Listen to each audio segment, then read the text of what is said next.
Hello दोस्तों, आपका स्वागत है हमारे चैनल द स्टोरी नॉलेज में। आज हम आपके लिए लेकर आए हैं गौतम बैड की book the Joy of compounding की समरी। कंपाउंडिंग एक पावरफुल कॉन्सेप्ट है जो आप अपनी नॉलेज को बढ़ाने, खुद को इम्प्रूव करने और वेल्थ बिल्ड करने के लिए यूज कर सकते हैं। रोज के कुछ पेज पढ़कर आप साल में कई बुक्स पढ़ सकते हैं। रोज 30 मिनट का एक्सरसाइज आपके हेल्थ के लिए बहुत फायदेमंद साबित होगा। सालों साल इन्वेस्ट करते रहना और इंटरेस्ट को कंपाउंड होते देना आपको बहुत अमीर बना सकता है। ये वीडियो आपको सिखाएगी कि आप अपने गोल्स अचीव करने के लिए और फाइनेंशियली इंडिपेंडेंट रहने के लिए कंपाउंडिंग को कैसे यूज कर सकते हैं। आगे जानने के लिए पूरी वीडियो जरूर देखें। अगर आप एक इन्वेस्टर हैं, इन्वेस्ट करना सीखना चाहते हैं या फिर अमीर बनना चाहते हैं तो यह वीडियो आपके लिए है। आप लाइफ में जो कुछ पाना चाहते हैं पा सकते हैं। जो छोटे छोटे स्टेप्स आप आज लोगे वो कई सालों बाद एक बड़ी अचीवमेंट में तब्दील हो जाएंगे। ये कंपाउंडिंग का पावर है। आज के बाद दोबारा कभी अपने आप को अंडरएस्टिमेट मत करना और देखो धीरे धीरे रोज आप कितना बदलाव ला सकते हैं। आज आप जो एफर्ट्स कर रहे हो वो भले ही छोटे हो, लेकिन कुछ ही सालों बाद आप देखोगे कि वो कितनी बड़ी अचीवमेंट में बदल जाएंगे। कंपाउंडिंग का मतलब है कि टाइम को अपना काम करने दो और फिर देखो आपकी कोशिश क्या रंग लाती है। ये बदलाव आज या कल में नजर नहीं आएगा, लेकिन कंपाउंडिंग एक दिन आपके करियर और फ्यूचर गोल्स के लिए किसी जादू की तरह असर करेगा। इस बुक के ऑथर गौतम बैड इस बात पर खास जोर देते हैं कि हमें लगातार सीखना चाहिए। जब आप अपनी नॉलेज को कंपाउंड करते हैं तो आपकी सेल्फ वैल्यू और सेल्फ वर्थ भी बढ़ती जाती है। सबसे बढ़िया इन्वेस्टमेंट जो आप कर सकते हो वो है खुद पर इन्वेस्टमेंट करना। ये बुक इन्वेस्टमेंट के जरिए कंपाउंडिंग की पावर के बारे में बताएगी। इससे आपको फाइनेंशियल इंफॉर्मेशन भी मिलेगी जो आपकी फाइनेंशियल लिटरेसी को बढ़ाएगी। तो इस बुक की मदद से नॉलेज अचीव कीजिए और अमीर बन जाए। Becoming a learning machine. Life में सबसे सक्सेसफुल लोग वो होते हैं जो लर्निंग मशीन की तरह होते हैं। वो नॉलेज के अलग अलग सोर्सेस का स्वागत करते हैं और हमेशा कुछ नया सीखने के लिए उतावले रहते हैं। सक्सेस का सीक्रेट यही है कि आप हमेशा कुछ न कुछ नया सीखते रहें। एडिशनल आइडियाज अलग अलग सिचुएशन में आपके काम आएंगे। लर्निंग का सीक्रेट है रीडिंग। वॉरेन बफेट, जो दुनिया के सबसे सक्सेसफुल इन्वेस्टर हैं, अपने दिन का 80% पढ़ने में और कुछ नया सीखने में गुजारते हैं। वो अपना टाइम किसी ऐसी चीज में वेस्ट नहीं करते जो उन्हें लगता है कि फ्यूचर में उनके काम नहीं आने वाला है। यहाँ तक कि ट्रैवलन के वक्त भी वॉरेन एक जगह बैठकर पढ़ते रहते हैं ताकि उनकी नॉलेज लगातार बढ़ती रहे। रीडिंग लर्निंग का एक ऐसा तरीका है जिसे सबसे ज्यादा अनदेखा किया जाता है। लोगों को दिन में कुछ घंटे पढ़ने में ही बोरियत होने लगती है, लेकिन आपको वॉरेन बफेट की तरह पढ़ने की जरूरत नहीं है। आप अपनी सुविधा के हिसाब से पढ़ सकते हैं। अगर आप रोज आधा घंटा भी पढ़ेंगे तो आपकी नॉलेज का दायरा बढ़ेगा। रोज के 25 पेज से शुरुआत करो। अगर आप ऐसा करोगे तो आप हर महीने करीब 750 पेज पढ़ लेंगे। अगर आप पूरे साल इसी स्पीड से पढ़ते रहे तो साल के 9000 पेज फिनिश कर लेंगे, यानी आप करीबन 10 से 30 बुक्स पढ़ लोगे। ये टेक्निक कंपाउंडिंग के पावर को यूज करती है। इस कॉन्सेप्ट में आप टाइम और एक्यूमुलेशन को अपने फायदे के लिए इस्तेमाल कर सकते हैं। अगर आप सिंगुलरिटी में देखो तो 25 पेज बहुत ज्यादा या समय लेने वाले नहीं लगते, लेकिन कंपाउंडिंग आपको काफी आगे तक ले जा सकता है और आपको वो बड़ी बड़ी चीजें अचीव करने का मौका दे सकता है जो आपको कभी मुमकिन नहीं लगा होगी। कंपाउंडिंग एक ऐसा सीक्रेट है जिसे ज्यादातर सक्सेसफुल लोग इस्तेमाल करते हैं। ये सिर्फ फाइनेंशियल फील्ड में ही नहीं बल्कि रियल लाइफ सिचुएशन में भी लागू हो सकता है। अगर आप आज अपना पैसा कंपाउंड करोगे तो रिटायर होने की उम्र तक आप मिलियनेयर बन चुके होंगे। अपनी नॉलेज को हर दिन कंपाउंड करके आप अपनी लाइफ में एक लर्निंग मशीन बन सकते हो। ऐसे अथर्स की बुक्स पढ़ें जिनके पास ऑफर करने के लिए कुछ और हो। ऐसे टॉपिक्स चूज करो जिनके बारे में आपकी नॉलेज कम हो। अलग अलग सोर्सेस से या अलग अलग टाइप की बुक्स पढ़ने से आपकी नॉलेज का दायरा बढ़ेगा। वो टॉपिक्स जिनके बारे में आपको जरा भी नॉलेज नहीं है, जिसके बारे में आपने कभी कुछ पढ़ा नहीं है, ऐसे टॉपिक्स भी अगर आपको पढ़ने को मिले तो झिझको मत। आपको लाइफ की ज्यादा से ज्यादा चीजों के बारे में जितनी ज्यादा इंफॉर्मेशन होगी, उतना बेहतर होगा। The key to success in life is delayed gratification. Success रातों रात नहीं मिलती और ना ही आपको ये एक हफ्ते या एक महीने में मिलेगी। सक्सेस एक ऐसी चीज है जो कई सालों की मेहनत और लगन का नतीजा होती है। अगर आप ये कॉन्सेप्ट नहीं समझेंगे तो आप कभी सक्सेसफुल नहीं बन सकते।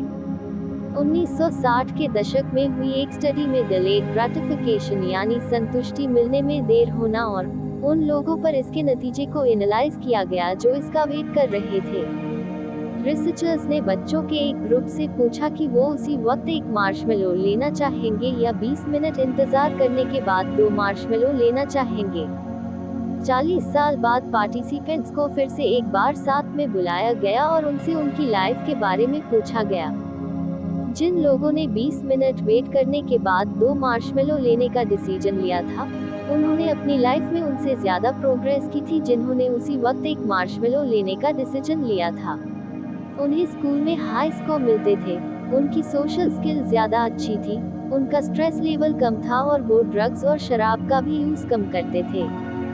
डिलेड ग्रेटिफिकेशन का मतलब है कि आज आप किसी चीज के बिना रह रहे हो तो इसलिए क्योंकि फ्यूचर में आपको उससे बेहतर मिलने की उम्मीद है। चार्ली मंगर बर्कशायर हैथवे के वाइस चेयरमैन और वॉरेन बफेट के राइट हैंड मैन हैं। वो अपने हर टॉक और वर्कशॉप में डिलेड ग्रेटिफिकेशन को प्रमोट करते हैं। चार्ली अपने सारे बिजनेस डिसीजन में कंपाउंडिंग और डिलेड ग्रेटिफिकेशन अप्लाई करते हैं और बर्कशायर हैथवे के लिए $1 मिलियन रेज करते हैं। अपने फर्म के लिए डिसीजन लेते वक्त उनका पूरा फोकस पेशेंस और टाइमिंग पर रहता है। चार्ली ने कैसे डिलेड ग्रेटिफिकेशन का कॉन्सेप्ट यूज किया है, इसका एक रियल लाइफ एग्जाम्पल तब देखने को मिलता है जब उन्होंने टेनिको नाम के एक स्टार्टअप कंपनी में इन्वेस्ट किया। उस कंपनी के शेयर $1 में बिक रहे थे तो चार्ली ने कुछ $1 मिलियन के शेयर खरीद लिए। कुछ सालों बाद टेनिको के स्टॉक प्राइस $15 तक पहुंच गए और तब चार्ली ने उन्हें बेचने का डिसीजन लिया। अकेले इस इन्वेस्टमेंट से उन्हें $80 मिलियन की कमाई हुई और उन्हें बस इतना करना पड़ा था कि उन्होंने प्राइस बढ़ने का वेट किया। पे आउट मिलने के बाद चार्ली ने अपनी सारी कमाई लीलू को दे दी जो उन्हीं की तरह एक इन्वेस्टर थे और उन पर अपना सारा पैसा रीइन्वेस्ट करने की जिम्मेदारी डाल दी। लीलू ने चार्ली के $80 मिलियन को इन्वेस्ट करके कुछ ही सालों बाद $400 मिलियन बना दिया। चार्ली ने इतना पैसा बैठे बैठे कमा लिया था। तो ये है कंपाउंडिंग और डिलेड ग्रेटिफिकेशन का पावर। इसमें बेशक आपको तुरंत इनाम नहीं मिलेगा, लेकिन अंत में जब मिलेगा तो बहुत मिलेगा। चार्ली इतना पैसा इसलिए कमा पाए क्योंकि उन्होंने अपने पैसे को तुरंत कहीं खर्च करने के बारे में नहीं सोचा। अपनी पहली इन्वेस्टमेंट से कमाई करने के बाद भी उन्होंने सेलिब्रेट करने के बजाय जो कुछ था उसे किसी दूसरी कंपनी में फिर से इन्वेस्ट कर दिया। क्योंकि उन्होंने अपना ग्रेटिफिकेशन डिले करने का फैसला लिया था तो चार्ली ने अपने सारे इन्वेस्टमेंट्स के इंटरेस्ट को कंपाउंड किया और पहले से कहीं ज्यादा कमाया। डिलेड ग्रेटिफिकेशन सिर्फ फाइनेंस या बिजनेस डील्स में ही अप्लाई नहीं होता है, बल्कि आप इसे रियल लाइफ सिचुएशन में भी अप्लाई कर सकते हो। जब आप कुछ नया शुरू करना चाहो या कुछ नया सीखना चाहो तो चीजों को अलग नजरिए से देखने की कोशिश करो। ये मत सोचो कि आपको आज ही रिवॉर्ड मिल जाएगा, बल्कि ये उम्मीद रखो कि फ्यूचर में आपको अच्छे रिजल्ट जरूर मिलेंगे। Building earning power through a business ownership mindset. एक बिजनेस शुरू करना चैलेंजिंग काम है। ये सबके बस की बात नहीं है। ये आपके बस की भी बात नहीं होगी अगर आप बिजनेस डिसीजन लेने और अपने नेक्स्ट मूव के लिए स्ट्रेटजी बनाने में कई घंटे बिता देते हैं। हालांकि बिजनेस करना सक्सेस पाने और पैसे कमाने का सबसे भरोसेमंद तरीका है। अगर आप अपना बिजनेस खड़ा कर रहे हैं तो आप अपने टाइम के मास्टर खुद बन सकते हैं। ये बात उन लोगों के लिए क्या मायने रखती है जिनमें वो बात ही नहीं है जो एक बिजनेस को चलाने के लिए चाहिए। तो क्या इसका मतलब वो कभी अमीर नहीं बन पाएंगे? इसका जवाब थोड़ा मुश्किल है। आप शायद अपने अंदर वो स्किल कभी डेवलप ही ना कर पाए जो एक बिजनेस को चलाने के लिए चाहिए। लेकिन आप इन्वेस्टिंग से अब भी अमीर बन सकते हैं। ये एक बेहतर ऑप्शन है जिस पर ज्यादातर लोग यकीन करते हैं। इन्वेस्टिंग ट्रिकी और चैलेंजिंग काम है। आपको अच्छी कंपनीज में इन्वेस्ट करने का नॉलेज होना चाहिए। हालांकि सवाल ये है कि क्या इन्वेस्टिंग से आप उतना ही पैसा कमा सकेंगे जितना कि बिजनेस से? तो इसका जवाब है हाँ। इन्वेस्टिंग आपको ढेर सारा पैसा और वो सब कुछ दे सकती है जो आप चाहते हैं। इन्वेस्टिंग आपको पैसे कमाने का मौका देती है और बदले में आपका टाइम भी ज्यादा नहीं मांगती। आप प्रॉफिट कमाते कमाते अपने दूसरे काम भी कर सकते हैं। हालांकि इन्वेस्टिंग सबकी चॉइस नहीं होती, लेकिन अगर आप अमीर बनना चाहते हैं तो आपको इसके बारे में सीरियसली सोचना चाहिए। लॉन्ग टर्म स्टॉक्स में इन्वेस्ट करके आप काफी पैसा कमा सकते हैं क्योंकि आपका पैसा हर साल के हिसाब से कंपाउंड होता जाता है। इन्वेस्टिंग के आपको कई फायदे मिलते हैं। ये हैं इसके 6 मेन फायदे जो आपको इन्वेस्ट करने के लिए कन्विंस कर सकते हैं। ये सारे फायदे उन फायदों से कंपेयर किए जाएंगे जो आपको एक बिजनेस से मिलते हैं, लेकिन आपको भी खुले दिमाग से दोनों के फायदे सुनने के लिए तैयार रहना होगा। सबसे पहले तो इन्वेस्टिंग आपको एक मौका देती है किसी बिजनेस का एक हिस्सा पाने की, और वो भी बिना उस बिजनेस को चलाए। ये आपको उस हिस्से पर दावा करने का मौका देती है जिसकी वैल्यू आपके स्टॉक्स के बराबर होती है। जब आप कोई बिजनेस चलाते हैं तो आप उस कंपनी की 100% ओनर होते हैं, लेकिन इसके साथ ही सारे डिसीजन लेने और स्ट्रेटजीज बनाने की जिम्मेदारी भी आपकी ही होती है। दूसरी बात, इन्वेस्टिंग आपको अपने रिस्क डाइवर्सिफाई करने का मौका देती है। आपको अपना सारा पैसा किसी एक कंपनी में नहीं लगाना है। आप इसे बांटकर कई कंपनी में लगा सकते हो जिससे आप रिस्क को कम से कम कर सकते हैं। खुद का बिजनेस चलाने का मतलब है कि अपना सारा पैसा कैपिटल के तौर पर एक कंपनी में लगाना और ये उम्मीद रखना कि वो कंपनी आगे चलकर सक्सेसफुल होगी। लेकिन इन्वेस्टिंग में आप अपनी सेविंग्स का सिर्फ एक हिस्सा इन्वेस्ट करते हो और यही हिस्सा आपको हायर रिटर्न दे सकता है, जो कि इस बात पर डिपेंड करता है कि आप किस टाइप के स्टॉक्स में इन्वेस्ट कर रहे हो। इन्वेस्टिंग का तीसरा फायदा है कि ये आपको अपने डिसीजन पर ज्यादा कंट्रोल रख पाने की एबिलिटी देता है। इसमें आपको वो लड़ाइयाँ लड़ने की जरूरत नहीं है जो आप लड़ना नहीं चाहते हैं। आप खुद चूज कर सकते हैं कि कौन सा मैच खेलना है और कौन सा जाने देना है। जब आप खुद का बिजनेस करते हैं तो आपको हर हाल में उसे मैनेज करना पड़ता है, फिर चाहे नुकसान हो या फायदा। आप अपनी पूरी लाइफ सेविंग एक कंपनी में लगा देते हैं और आपको इस बात की पूरी कोशिश करनी पड़ती है कि कंपनी फ्यूचर में अच्छा परफॉर्म करे। जब आप इन्वेस्ट करते हो तो आप सिर्फ अच्छे रिटर्न और असेट्स वाली कंपनीज ही चूज कर सकते हो। उनके अच्छे या बुरे टाइम में आपको उनके साथ खड़े होने की जरूरत नहीं है। आप जब चाहे अपने स्टॉक्स खरीद या बेच सकते हो। फोर्थ एडवांटेज है ज्यादा से ज्यादा मौकों का फायदा उठाना। जब आप इन्वेस्टमेंट का डिसीजन लेते हो तो आप किसी भी प्रॉफिटेबल कंपनी को चूज करके तुरंत उसके स्टॉक्स खरीद सकते हो। लेकिन अगर आप खुद का बिजनेस कर रहे हैं तो आप सिर्फ अपने बिजनेस से जुड़े रहेंगे। आप दूसरे वेंचर या मौकों की तलाश में नहीं रहते क्योंकि आप सिर्फ अपने बिजनेस तक ही सीमित रह जाते हैं। और अंत में बात करें तो इन्वेस्टिंग आपको खुद का बिजनेस चलाने की तुलना में कम कमिटमेंट देती है। जैसा कि हमने पहले भी बताया, एक बिजनेस खड़ा करने का मतलब है कि आपको काफी बड़ा अमाउंट लगाना पड़ेगा। आपको ही सारे नफे नुकसान उठाने होंगे और प्रॉफिट भी आप ही कमाएंगे।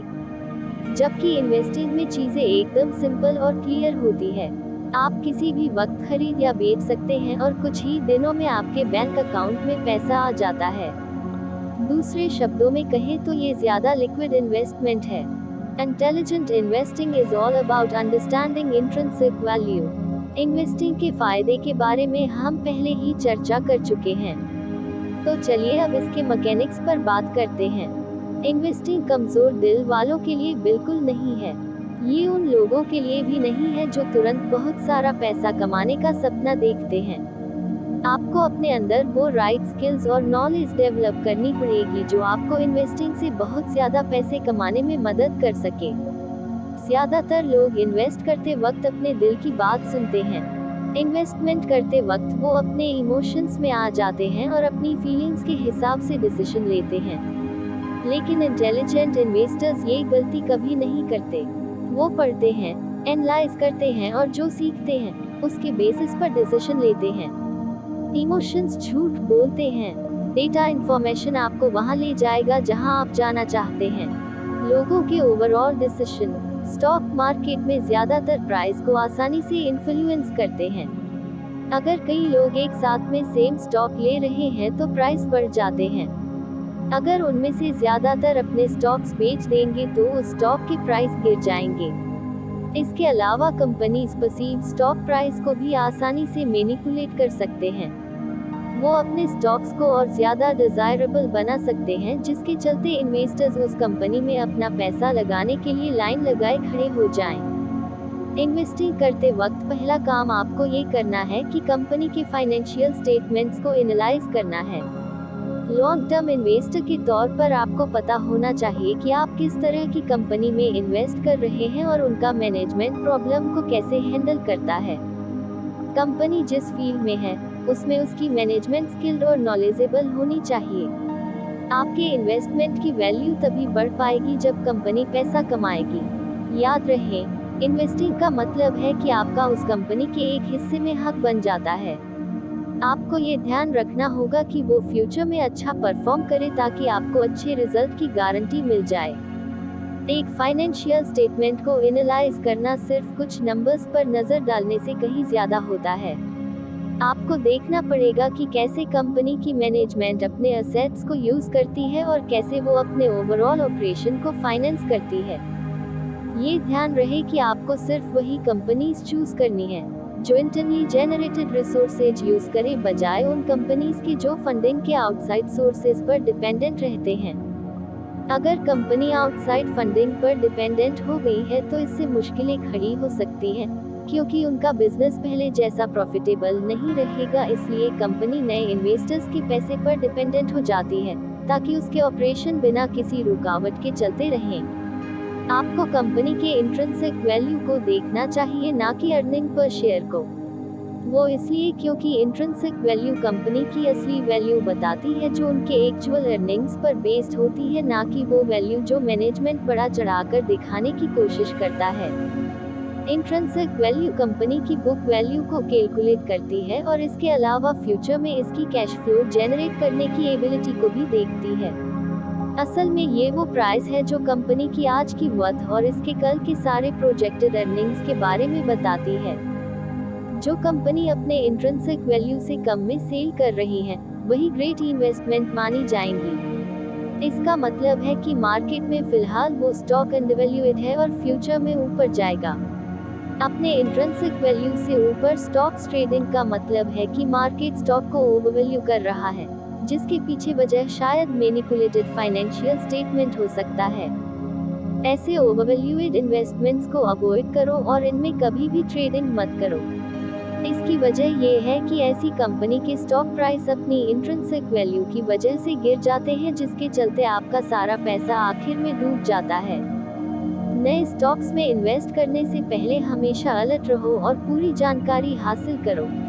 इससे पहले हमने बात की थी कि इंट्रिंसिक वैल्यू से कम में बेचने वाली कंपनी सबसे ग्रेट इन्वेस्टमेंट्स होती हैं, क्योंकि वो डिस्काउंटेड प्राइस पर होती है। हालांकि आपको हमेशा इंट्रिंसिक वैल्यू के साथ अमाउंट को कंपेयर करना चाहिए। अगर आप हर डिस्काउंटेड स्टॉक में इन्वेस्ट करने लगे तो हो सकता है कि आप किसी ऐसी कंपनी में इन्वेस्ट कर बैठो जो कल को डूब सकती है। लो स्टॉक प्राइस वाले कुछ स्टॉक्स कल के दिन और ज्यादा गिरेंगे। इसके पीछे कई वजह हो सकती हैं, जैसे कि खराब मैनेजमेंट, पब्लिक इश्यूज वगैरह। वजह चाहे कोई भी हो, लेकिन आपको ऐसी कंपनी से दूर रहना चाहिए जो डूब रही हो, और ऐसा करने का एक ही तरीका है कि आप पहले उनके स्टेटमेंट्स को चेक कर लें और एनालाइज करें कि प्रोजेक्टेड अर्निंग्स रीजनेबल है या नहीं। The holy grail of long term value investing. Long term investing वो नहीं है जो शायद सब सोचते हैं। कई लोग शॉर्ट टर्म ट्रेडिंग पसंद करते हैं क्योंकि इसमें इन्वेस्टर्स को जल्दी और आसानी से पैसे कमाने का मौका मिल जाता है। हालांकि लॉन्ग टर्म ट्रेडिंग की बात करें तो ये आपको कुछ सालों में अमीर बनने का मौका देता है।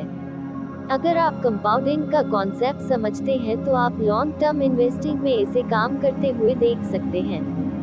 लॉन्ग टर्म के नाम से ही बहुत से लोग डर जाते हैं।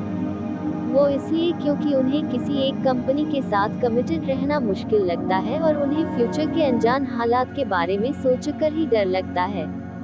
लेकिन अगर सही तरीके से किया जाए तो लॉन्ग टर्म ट्रेडिंग आपको किसी और तरह के इन्वेस्टमेंट से ज्यादा फायदा दे सकता है।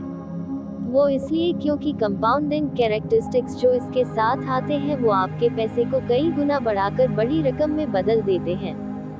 किसी कंपनी में इन्वेस्ट करने से पहले आपको 3 चीजों का ध्यान जरूर रखना चाहिए। ये है इन्वेस्टेड कैपिटल, ROIC पर रिटर्न, अर्निंग्स पर शेयर, एप्स और ग्रोथ रेट।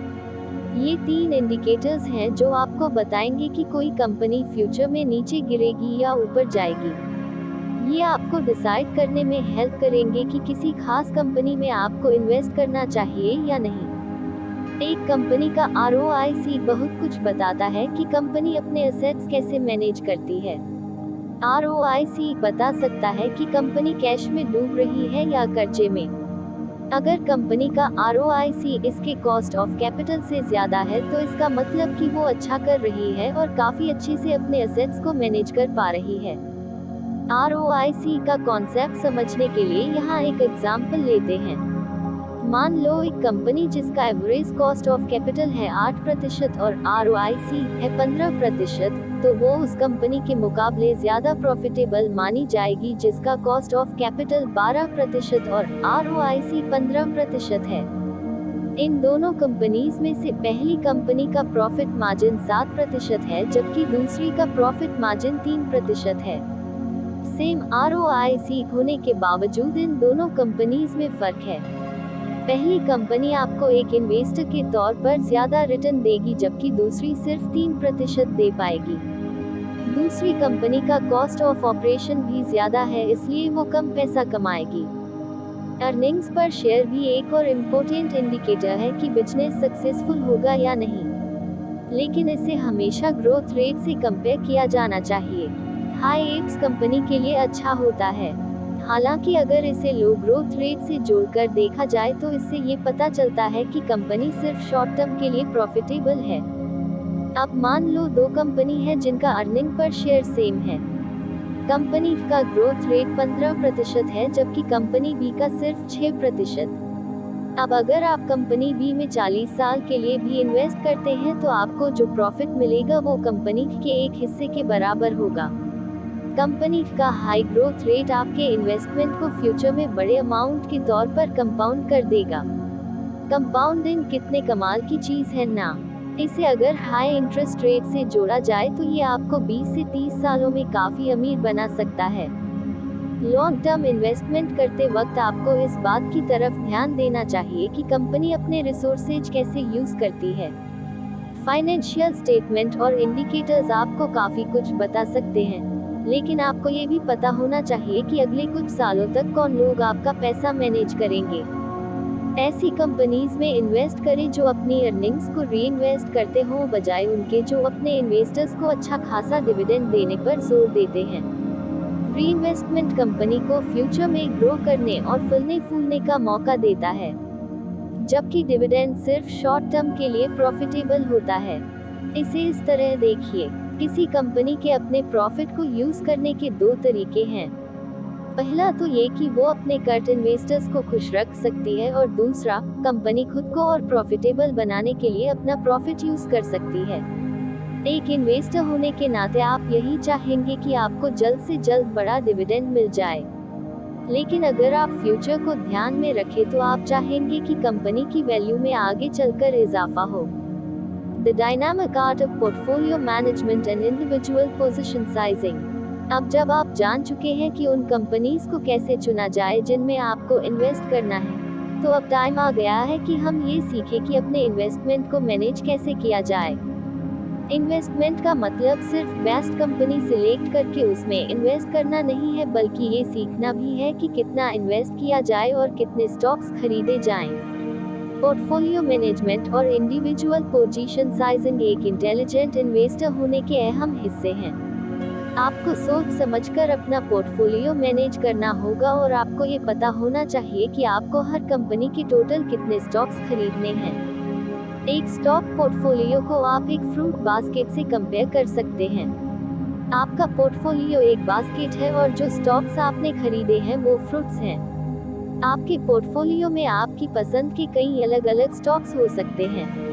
आपका गोल है एक ऐसा पोर्टफोलियो रखना जिसमें आपकी सारी इन्वेस्टमेंट डाइवर्सिफाई हो जाए और एक इन्वेस्टर के तौर पर आपका रिस्क कम से कम हो। हालांकि अपने इन्वेस्टमेंट को डाइवर्सिफाई करने का भी लिमिट होता है। डाइवर्सिफिकेशन का मतलब है अपने पोर्टफोलियो को डाइवर्सिफाई करना। इसमें आप अलग अलग कंपनीज के मल्टीपल स्टॉक्स खरीदते हो। एक डाइवर्स पोर्टफोलियो एक इंडिविजुअल इन्वेस्टमेंट का रिस्क कम कर देता है, क्योंकि ये आपको अपने पैसे को बहुत सारी कंपनीज में डिवाइड करने का मौका देता है। जैसे अगर आपको कंपनी A से घाटा हुआ और कंपनी B से मुनाफा, तो आपका ज्यादा नुकसान नहीं होगा, और अगर दोनों कंपनी से आपको फायदा होता है तो आप विन विन सिचुएशन में रहेंगे। ज्यादातर इन्वेस्टर्स क्यों अपना पैसा डाइवर्सिफाई करते हैं, इसके पीछे वजह ये है कि मार्केट कभी भी अनस्टेबल और नाजुक हो सकती है। कुछ स्टॉक्स ग्रेट इन्वेस्टमेंट साबित होते हैं, लेकिन मार्केट की वजह से इजीली अफेक्ट हो जाते हैं। उनके प्राइस लगातार ऊपर नीचे होते रहते हैं। इसलिए अच्छा रहेगा अगर आप उन्हें ज्यादा स्टेबल स्टॉक इन्वेस्टमेंट्स के साथ पेयर करें। दो टाइप के रिस्क होते हैं जो ज्यादातर इन्वेस्टर्स को फेस करने पड़ते हैं। ये है मार्केट रिस्क और business risk. Market risk market में ही छुपे होते हैं जिन्हें कंपनी कंट्रोल नहीं कर सकती, जबकि बिजनेस रिस्क वो हैं जो इंडिविजुअल कंपनीज फेस करती हैं, जिसके चलते उनके ऑपरेशन रुक जाते हैं और वो दिवालिया होने के कगार पर पहुंच जाते हैं। अच्छी कंपनीज में बिजनेस रिस्क काफी लो होता है, जबकि जिनके फाइनेंशियल स्टेटमेंट्स डाउटफुल होते हैं उनमें रिस्क काफी हाई होता है। अलग अलग इंडस्ट्रीज के बिजनेस रिस्क भी अलग अलग होते हैं, जो उनके मार्केट पर डिपेंड करता है। इसलिए डाइवर्सिफिकेशन जरूरी है। अपने पोर्टफोलियो को डाइवर्सिफाई करके आप किसी भी तरह के फ्यूचर बिजनेस रिस्क को कम कर सकते हैं। एक इन्वेस्टर के तौर पर या तो आप डाइवर्सिफाइड या फिर कंसंट्रेटेड पोर्टफोलियो रख सकते हैं, यानी एक ऐसा पोर्टफोलियो रख सकते हैं जिसमें कई स्टॉक्स हो, या फिर मार्केट से एक या दो स्टॉक्स ही मेंटेन कर सकते हैं। जैसा कि हमने पहले भी बताया है, एक डाइवर्सिफाई पोर्टफोलियो ओवरऑल रिस्क को कम करने में काफी मददगार साबित हो सकता है, जबकि एक कंसंट्रेटेड पोर्टफोलियो आपको हायर वैल्यू और डिविडेंड दे सकता है। हालांकि आपके पोर्टफोलियो की कंपोजिशन इस बात पर डिपेंड नहीं करनी चाहिए कि आप दूसरों से क्या सुनते हैं या फिर आपको क्या ठीक लगता है। ये आपके फाइनेंशियल गोल्स और ज़रूरतों के हिसाब से प्लान होना चाहिए।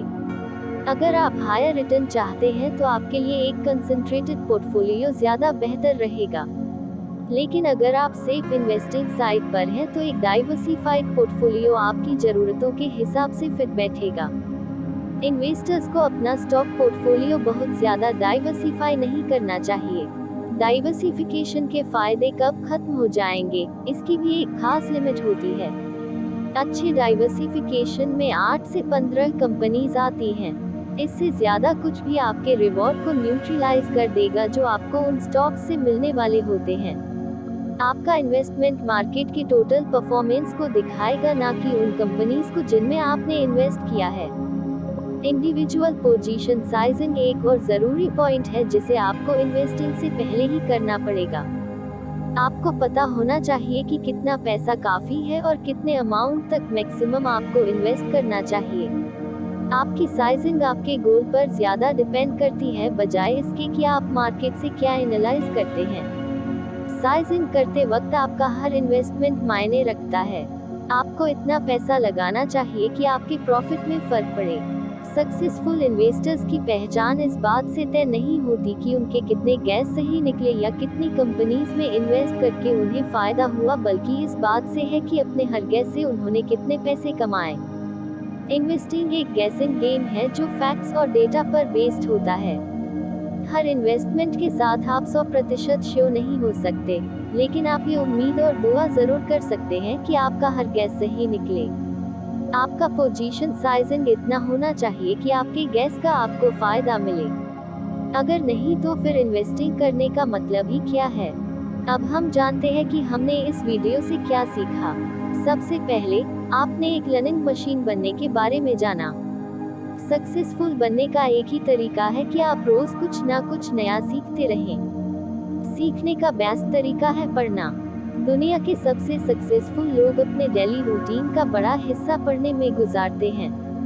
रोज के 25 पेज से शुरुआत करते हुए इसे अपनी आदत में शुमार कर लीजिए। दूसरा, आपने डिलेड ग्रेटिफिकेशन के बारे में जाना।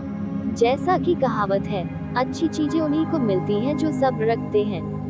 आप डिलेड ग्रेटिफिकेशन को हर फील्ड में यूज कर सकते हैं, जैसे स्टडी, सेविंग और खुद को इम्प्रूव करने में। जब आप कंसिस्टेंट रहेंगे तो आपको बहुत जल्द ग्रेट रिजल्ट भी देखने को मिलेंगे।